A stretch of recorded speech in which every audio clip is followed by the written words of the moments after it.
The scent of cinnamon pie and roasted turkey floats through the Prescott family home, wrapping around me like a childhood blanket as I step through the front door. 5 years away in Chicago, and Asheville still smells exactly the same during Thanksgiving, like warmth, like tradition, like home, or what used to be home. I pause in the hallway, my fingers still gripping the handle of my rolling suitcase. The grandfather clock in the corner ticks away, marking seconds that suddenly feel heavier than they should.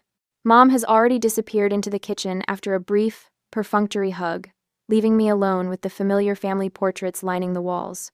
My brother Landon's face beams from most of them. Walking toward the study to greet Dad, I hear his voice before I see him, muffled but clear enough through the mahogany door left slightly ajar. Your sister isn't worth a dime. My body freezes mid-step, blood turning to ice in my veins. There must be some mistake, some context I'm missing. I lean closer, barely breathing. Richard, she'll be here any minute, Mom's voice answers, quiet but not disagreeing. Through the crack in the door, I see her standing by the window, arms crossed, watching fallen leaves dance across the lawn. And, Dad continues, doesn't change facts. Landon's app is going to revolutionize the industry. What has Catherine ever done besides ask for money and disappear to Chicago? The warmth I felt upon arrival hollows out inside me, leaving nothing but an empty cavity where childhood security once lived. My throat tightens as I stare at my hand still outstretched toward the door. The diamond engagement ring catches the light, suddenly feeling like it weighs 1,000 pounds. A memory flashes. 16-year-old Landon scoring the winning touchdown. The entire family celebrating at a restaurant afterward. Mom and Dad beaming, ordering champagne for the adults, and letting Landon have a sip for the occasion. 3 weeks earlier, I'd won the regional science competition. No one came. The certificate still sits in a drawer somewhere, unsigned. You've always been so independent, Mom had said when I mentioned it, her smile not quite reaching her eyes. You're strong, Catherine. You don't need us hovering like Landon does. Strong. The word they always used when what they meant was inconvenient. Only grandmother Eleanor had seen through it. They mistake your self-sufficiency for permission to ignore you. She'd told me once, her weathered hands cupping mine. Don't let them exploit what makes you special. But I had, for years. I straightened my spine and pushed the door open, plastering on the smile I've perfected since childhood. Hello, I made it. Dad quickly shifts in his leather chair, his face transforming from irritation to practiced pleasure. There she is, he announces, standing to offer a brief hug that barely makes contact. Traffic wasn't too bad? Not bad at all, I reply, the lie sliding easily from my lips. The traffic had been horrible, but they don't actually want to know. Dinner's almost ready, Mom says, crossing the room to straighten a picture frame that doesn't need straightening. Landon and Jessica will be here any minute with the kids. Great. I actually have some news I'd love to share at dinner, I say, twisting the engagement ring on my finger. David proposed last month, and, did your brother tell you about his app? Dad interrupts, his eyes lighting up in a way they never do for me. $3 million in first-round funding. The investors practically threw money at him. That's wonderful, I manage, the excitement about my own news deflating like a punctured balloon. Congratulations to him. The boy's a genius, Dad continues, as if I hadn't spoken. Natural business sense. Mom notices my ring then, glancing down at my hand. Is that new? She asks. But before I can answer, she adds, could you help me in the kitchen? I'm running behind. In the kitchen, I chop onions with mechanical precision, fighting back tears that have nothing to do with the vegetables. Mom hums beside me, occasionally glancing over with that condescending smile that has always said more than her words. So, an engagement ring? She finally asks, her tone suggesting she's humoring me. Yes, David proposed on the lakefront. He's a pediatric surgeon now. And, did you hear what your father said about Landon's app? She interrupts, reaching past me for the salt. After all those years of supporting him through his finding himself phase, we always knew he'd make something of himself. The knife in my hand pauses mid-chop. The implication hangs in the air between us. Unlike me, goes the unspoken addition. Something shifts inside me then, subtle but seismic. A small crack forms in the foundation of what I've always accepted as normal.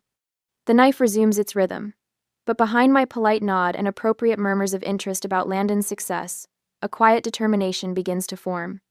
For the first time, I see the pattern with perfect clarity, not as the natural order of things, but as something constructed, maintained, and deeply wrong. The revelation settles into my bones like a diagnosis finally naming a lifelong illness. I am not the problem. I never was. And as the doorbell rings announcing Landon's arrival, I make a silent promise to the little girl who once put away her science trophies to make room for her brother's football participation medals. This ends now.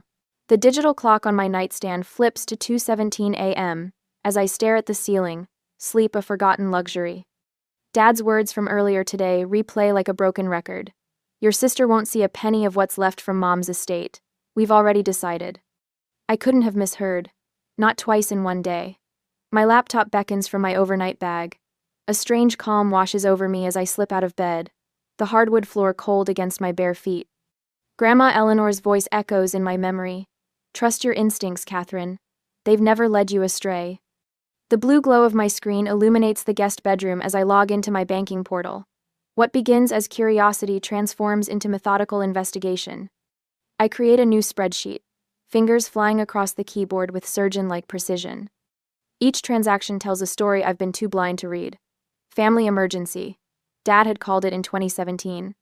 $5,000 transferred. Just until Landon's app gets funded. In 2019. $8,000 gone. Your mother's medical bills. In 2021. $12,000 vanished. On and on the list grows. Small amounts, large amounts. Always with a promise of repayment that never materialized. Always framed as temporary assistance that somehow became permanent gifts. They mistake your self-sufficiency for permission to exploit you, Grandma had warned. By 4:30 a.m., the evidence has become undeniable. $57,600 over 8 years. My throat tightens as I cross-reference the dates with my own hardships. The month I ate nothing but ramen to make rent. The year I couldn't afford health insurance. The dental work I postponed for 3 years. But worse discoveries await in my email archives. I search Eleanor Estate and find the forwarded documents from after Grandma's death 4 years ago. Insurance paperwork. Dad had called it, rushing me to sign during Thanksgiving dinner preparation. Just formalities for releasing the funds. The PDF loads slowly, each pixel revealing another betrayal. Not insurance forms, loan guarantees. My signature, authorizing Dad to borrow against my inheritance portion. $10,500 that should have been mine, now listed as a family allocation. My fingers hover over the keyboard, trembling not from fear but from something colder, harder, clarity crystallizing into resolve. The faces of my betrayers materialize in my mind with perfect clarity. Dad Richard Prescott, financial advisor to half of Asheville's elite, architect of my systematic financial bleeding. The manipulator who turned my independence into a weapon against me. Mom Margaret, whose carefully cultivated silence enabled every transaction. Her specialty, diverting conversations whenever money arose, ensuring questions remained unasked and unanswered. And Landon, my brother, golden child, unwitting beneficiary of resources siphoned from my future. Did he know? The question burns briefly before being extinguished by the mountain of evidence before me. Outside, the first gray light of dawn breaks through the curtains. I've been at this for hours, compiling a 9-page ledger of betrayal spanning nearly a decade. The confusion and hurt that kept me awake have transmuted into something unexpected, cold, implacable clarity. I print the documents, the printer whirring quietly in the pre-dawn stillness. 3 copies, each highlighting a different aspect of the exploitation, one showing every dollar transferred, one documenting the forged guarantees, one calculating interest on what should have been repaid. My reflection in the darkened window looks different somehow. Shoulders straighter, jaw firmer, eyes clear. The emotional appeals ended yesterday. Today begins with evidence. You cannot fight what you cannot name, Grandma Eleanor used to say. Now I've named it, documented it, quantified it down to the last penny. What they've stolen goes beyond money. My security, compromised by forged documents bearing my signature, my identity as the strong one weaponized against me, my financial independence, undermined by constant drainage. Most unforgivable. Grandma Eleanor's legacy, her final gift meant to launch my future, redirected through deception to fund Landon's 3rd failed startup attempt. The sun crests the horizon, painting the room in amber light. I place the documents in 3 folders, color-coded for impact rather than organization. In 4 hours, the family will gather for breakfast. The perfect backdrop for revelations. I close my eyes, not to sleep but to center myself. What happens next will permanently alter every relationship in this house. The daughter they've known, compliant, self-sufficient, easily dismissed, died sometime during the night, replaced by someone they won't recognize, someone who finally sees the truth. My fingers trace the neat rows of figures on the printed ledger, each number a small piece of myself reclaimed. My first victory in a war I didn't know I was fighting until now. Expensive enlightenment, but worth every penny. I place the folders on the nightstand and lie back, watching the ceiling brighten with morning light. For the first time since arriving, I feel something like peace. The clarity of complete financial accounting has come at a devastating emotional cost, but as Grandma would say, the truth may not set you free, but it sure shows you which locks need picking. Tomorrow, I'll worry about the future. Today is for justice. The morning light filters through the kitchen blinds, casting parallel bars across the dining table, where I've arranged everything with military precision. 4 ceramic mugs, a carafe of coffee strong enough to strip paint, and 3 manila folders positioned at exact right angles. Each folder bears a name in black permanent marker.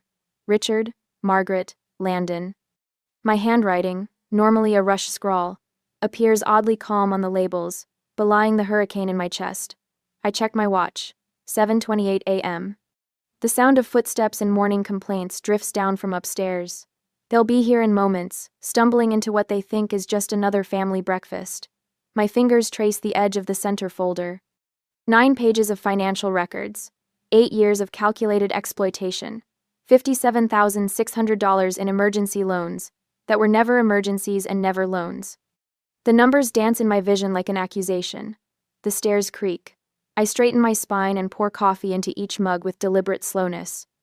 Dad enters first, newspaper tucked under his arm, his eyes widening slightly at the sight of me fully dressed and waiting. "You're up early," he remarks, reaching for his usual chair. "I thought we should talk before everyone scatters for the day." My voice sounds foreign to my own ears, flat, unadorned, stripped of the desperate need for approval that has colored it for 31 years. Mom appears next, her silk robe cinched tightly at the waist, followed by Landon, his hair still mussed from sleep. They take their seats with the casual entitlement of people who have never questioned their place at the table. I wait until they've each taken a sip of coffee, until they've settled into the comfort of routine. Then I slide the folders toward them, one for each. "Here's every dollar I sent you," I say, the words falling from my lips like stones. Every cent taken from Grandma Eleanor's inheritance. Everything. Dad's coffee mug freezes halfway to his mouth. "What's this supposed to be?" "Evidence." I tap the top page in his folder, a spreadsheet with dates, amounts, and alleged purposes highlighted in yellow. 8 years of financial exploitation. $57,600 in transfers to this family. $10,500 stolen from Grandma's inheritance that was meant for me. Mom's face pales beneath her expensive moisturizer. "Catherine, families help each other. That's what families do." Her voice carries that familiar note of righteous dismissal, but it sounds hollow now, a rusted bell. "Is that what you call it? Help?" I pull out the forged loan guarantee from Dad's folder. "What about the documents you had me sign, claiming they were insurance forms, the ones that made me guarantor for Landon's business loan?" "We gave you opportunities," Mom interjects, leaning forward with the practiced intensity she uses to redirect uncomfortable conversations. "We paid for your education, My education was covered by scholarships," I correct her. "Which you know because you complained about attending the awards ceremony."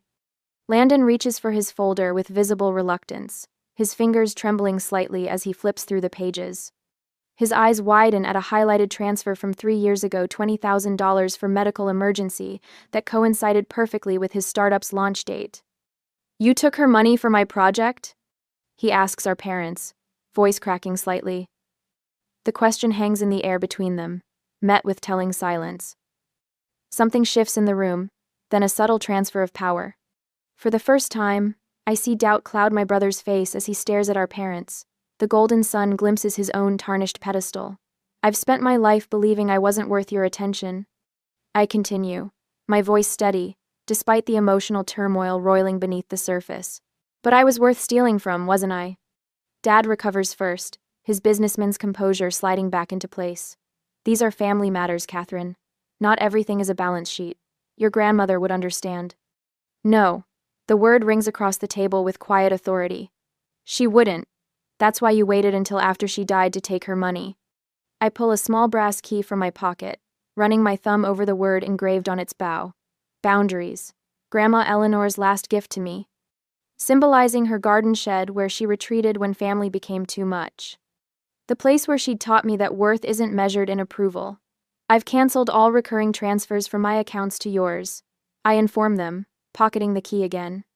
My credit files have been frozen to prevent any future attempts at fraud. The bank's fraud department has been notified, with copies of all this documentation. Mom's face contorts with practiced hurt. You're reporting your own family to the authorities? After everything we've done for you? I haven't filed charges. Yet. I emphasize the last word, letting it settle between us like a promise. But my lawyer has been notified about the identity misuse. He's drawing up papers as we speak. The wall clock ticks loudly in the silence that follows. For years I've mistaken family loyalty for obligation, allowing it to be weaponized against me, binding me to people who saw me as nothing more than a convenience. I'm taking the promotion in Boston, I announce, rising from my chair. The job offer I've spent weeks agonizing over suddenly feels like liberation rather than abandonment. Senior Finance Director. They need an answer by Monday. Boston? Mom's voice rises. But that's across the country. What about holiday gatherings? What about me? I finish for her. For the first time, the question doesn't sound selfish to my ears. It sounds necessary. I gather the empty coffee mugs, stacking them with methodical precision. The evidence stays on the table. I've made copies for myself. Let them sit with the paper trail of their betrayal. I have a flight to catch, I say, retrieving my purse from the counter. The 9 pages of evidence are already tucked into my carry-on, the weight of them somehow lighter than the burden of willful ignorance I've carried for decades. They remain frozen at the table as I walk toward the door, leaving them in the chaos of their own making. No dramatic exit needed, just the quiet finality of a decision made with clear eyes. The taxi waiting outside will take me to the airport, then to Boston, where a corner office with a harbor view awaits. Senior Finance Director. The title feels right, earned through competence rather than connection. As I close the front door behind me, I feel Grandma Eleanor's key warm against my skin through my pocket. Boundaries. The word no longer feels like a wall I build to keep others out, but a foundation I create to keep myself intact. My old life closes behind me with deliberate finality. The new one waits, ready to be claimed on my terms. A week later, the Charles River glistens below my apartment window, sunlight dancing across its surface like scattered diamonds.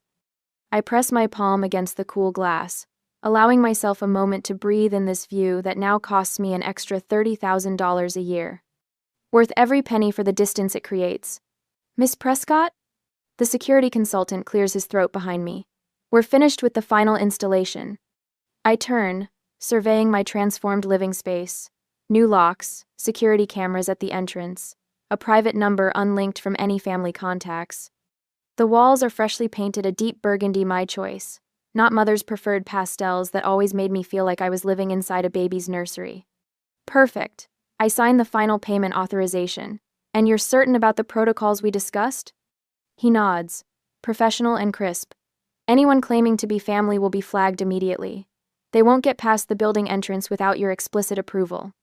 On my mantel, Grandmother Eleanor's brass key sits displayed in a small glass case, the only family heirloom I kept. The key to her lake house where she taught me to trust my instincts. Now it serves as both memory and boundary marker. They took so much, but they can't take her wisdom from me. Thank you, I tell the consultant, walking him to the door. That will be all.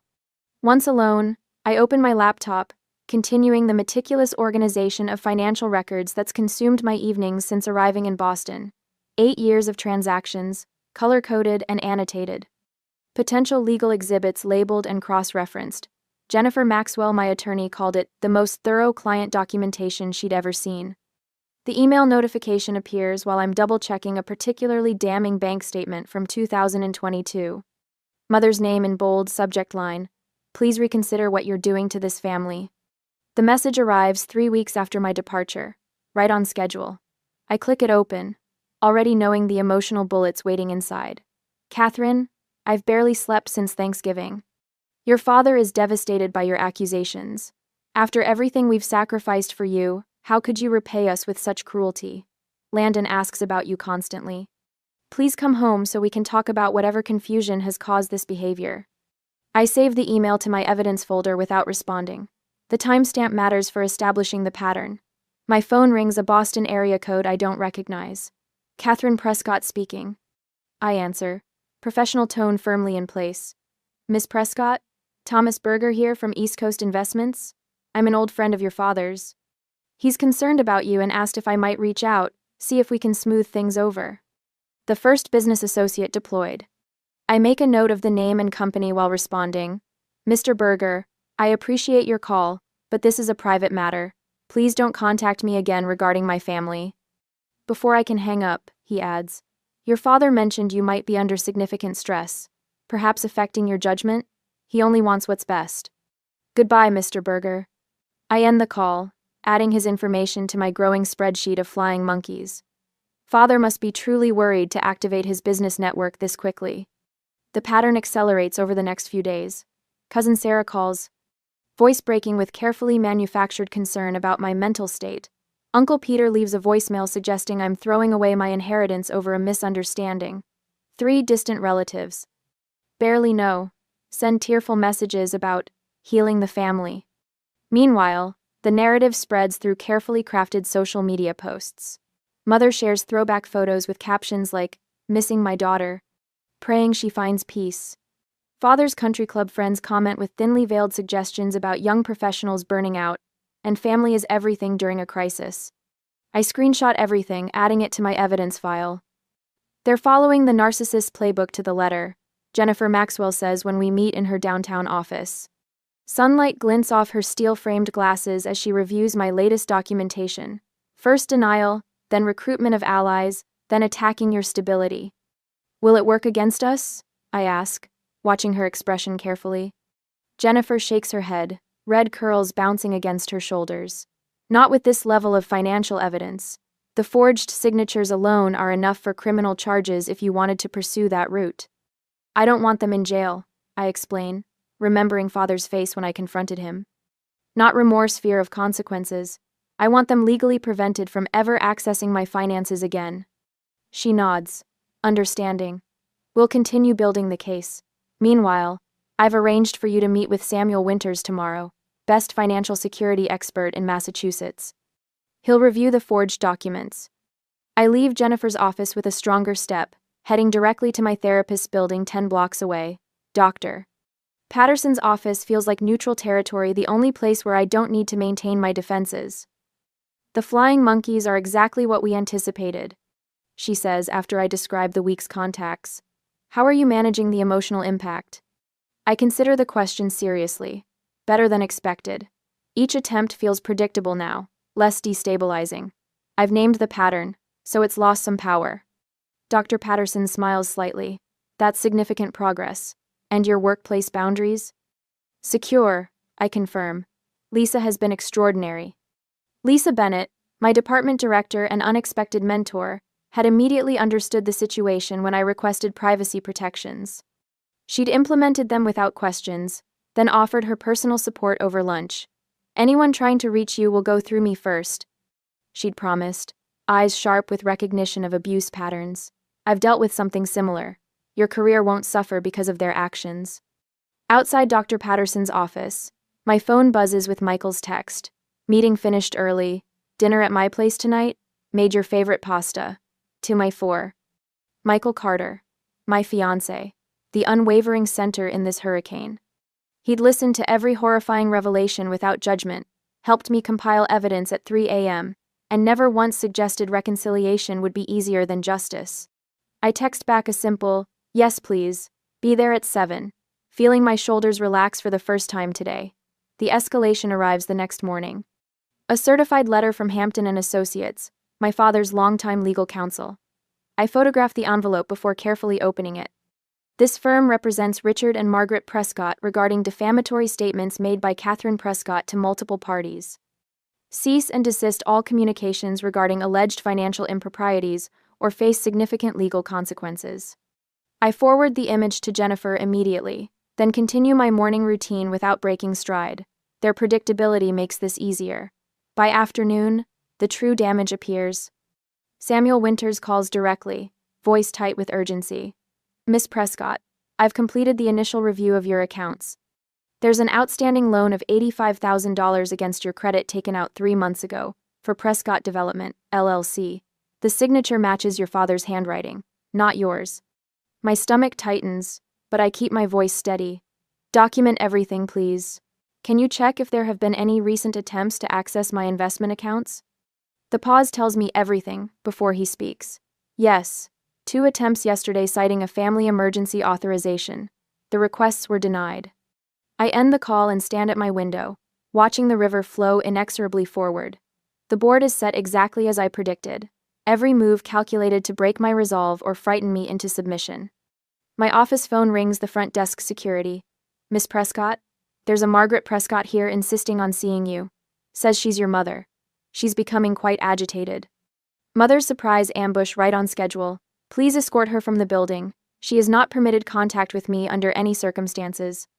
Already done, the security officer confirms. She's being removed now. I return to my spreadsheet, adding the latest incidents. The battle lines couldn't be clearer. My personal phone rings Landon's name on the screen. I hesitate, thumb hovering over the reject button. My brother. Beneficiary of their preferential treatment, yes, but perhaps not fully aware of the financial crimes. After a moment's calculation, I answer. Catherine? His voice sounds smaller than I remember. Are you okay? Everyone's saying you had some kind of breakdown. I'm perfectly fine, Landon. I keep my tone neutral. Is that why you're calling? A long pause. No, I found some papers in Dad's office. Loan documents with your signature, but I know it's not your handwriting. I recognize Dad's. There's more, too. What's going on? The first crack in their united front. A potential ally where I least expected one. That's a very long conversation. I reply carefully. Are you certain you want to have it? His voice strengthens slightly. Yes, I think I do. I make a note in my evidence file. Landon's call potential alliance shift. That evening, Michael helps me assemble the final components of our counterattack. The comprehensive evidence package sits on my dining table: financial records, identity theft documentation, forensic handwriting analysis, 8 years of unauthorized transactions, totaling over $200,000. The federal authorities have your identity theft report. Jennifer confirms over speakerphone. The cease and desist letter is ready for your approval, including specific penalties for further contact. I sign the electronic document she's sent, feeling the weight of this moment. Send it. Michael squeezes my hand as I end the call. Are you ready for what comes next? He asks. I look at Grandmother Eleanor's key catching the last light of day. They've spent my entire life preparing me for this fight. They just never expected me to win it. The river flows darkly below my window as night falls, carrying everything toward its inevitable destination. The trap is set, the evidence compiled, the allies secured. Let them come. A week later, the attorney's office smells like lemon polish and expensive leather. I sit ramrod straight in my chair, the conference call about to begin. My palms should be sweating, but a curious calm has settled over me, the kind that comes when you've already accepted the worst possible outcome and decided to forge ahead anyway. Miss Prescott, we're connecting now. My attorney, Sandra, murmurs. Her silver hair catches the light as she nods toward the speakerphone. The red light blinks twice before voices fill the room. Catherine. Dad's voice carries that familiar authoritative tone, the one that used to make me shrink. This is completely unnecessary. We should discuss this as a family. I glance down at the folder before me, tabbed with colored markers and organized with military precision. A text from David lights up my phone. Standing with you. I silence it and look up. All further correspondence must be documented. Any discussion happens through our attorneys. I will not engage in unrecorded conversations. Each sentence falls like a gavel, measured and final. The 3 sentences I rehearsed for hours. Sweetheart, please. Mom's voice wavers with practiced vulnerability. We've always supported you. Remember when we helped with your first apartment? Sandra slides a printout toward me. Evidence item 17. canceled check for apartment help, followed by bank records showing Dad withdrawing the identical amount from my trust fund 3 days later. Mrs. Prescott, Sandra interjects, we have documentation that the financial support you reference was actually Miss Prescott's own inheritance, redirected through your accounts. The pattern is quite clear. A sharp intake of breath from the speakerphone. Richard Prescott has built a reputation in this community for 40 years, their attorney begins. These allegations of fraud are demonstrable. My voice doesn't waver. Let's review the timeline. I begin methodically, starting with the first transfer 8 years ago, January 15th, 2017. $10,000 withdrawn from my account with a forged signature. The funds appeared in Landon's business startup account on January 16th. Dad attempts to interrupt, but I continue, cool as winter water. February 28th, 2019. $15,000 diverted from grandmother Eleanor's bequest specifically earmarked for my education. The forensic handwriting analyst confirms the signatures on these documents are forgeries, Sandra adds, tapping her pen against the report. The implications for tax fraud alone. This is absurd, Dad blusters, but the edge of panic in his voice tells me everything. Catherine has always been dramatic. Always. March 12th, 2022. I continue, undeterred. Loan guarantee for Landon's second venture, presented to me as insurance paperwork while I was recovering from surgery. Silence stretches across the line. May I please speak to Catherine alone? Landon's voice suddenly breaks through, sounding smaller than I've ever heard him. That's not advisable. His father's attorney begins. I'm willing to take a separate call, I reply, surprising myself. Despite everything, something in his tone reaches past my armor. Mom begins to weep, the familiar symphony of guilt-inducing sobs that once sent me scrambling to make things right. Now they sound hollow, mechanical even. Richard, there are serious implications here, their attorney murmurs, voice barely caught by the microphone. We're prepared to present complete bank records showing systematic transfers from Catherine's accounts to family members over 8 years, Sandra continues. Additionally, we have text message documentation establishing a pattern of emotional manipulation to facilitate financial exploitation.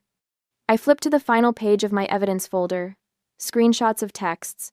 Dad asking for small loans when I'd received recognition at work. Mom suggesting I was selfish for questioning family expenses during holidays. The timestamp on each perfectly aligned with withdrawals from my accounts. Landon didn't know. Dad's voice hardens. Leave him out of this. I didn't want to believe it. Landon says, his voice strained. But I found the paperwork, Dad. The transfer records for my business loan. You said that came from your retirement. A fracture in the perfect family portrait. The golden sun stepping out of the frame. You've always been jealous of your brother's success. Mom hisses, abandoning the tears when they failed to work. This vindictive display. We have copies of Miss Prescott's professional achievements and income statements. Sandra interrupts. Her success is well documented, despite receiving none of the family support that was directed to her brother. Uncle Thomas clears his throat. I'd almost forgotten the extended family members were on the call. Richard, is this true?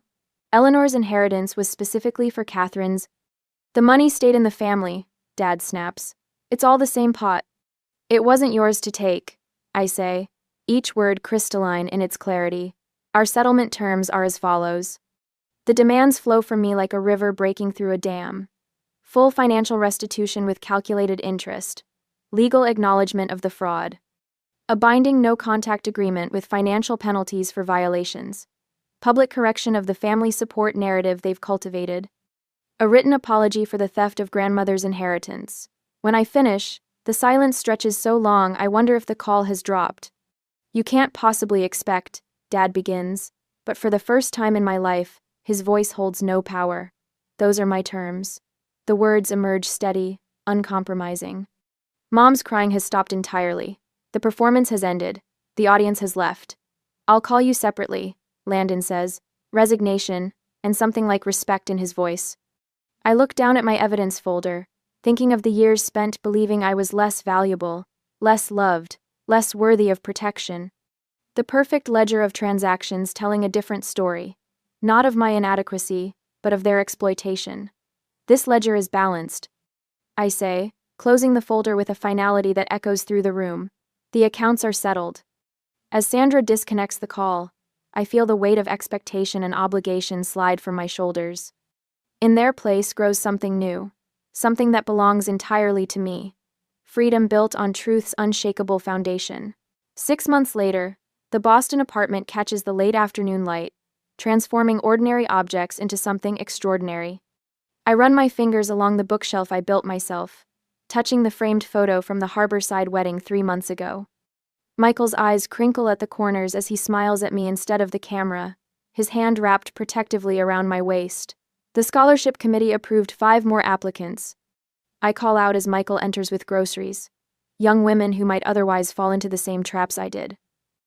I really content. He sets the bags down, pride evident in his expression. The Eleanor Mayfield Fund, doing exactly what your grandmother would have wanted.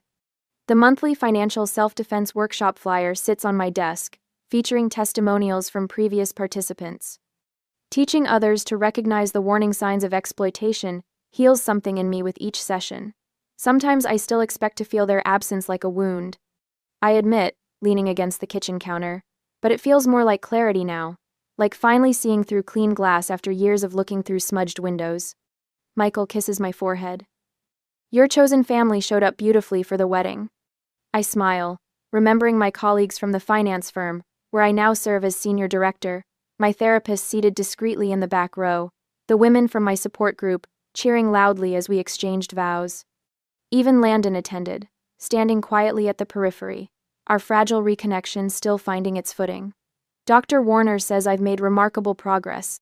I say, unpacking vegetables and arranging them by color, a small ritual that grounds me.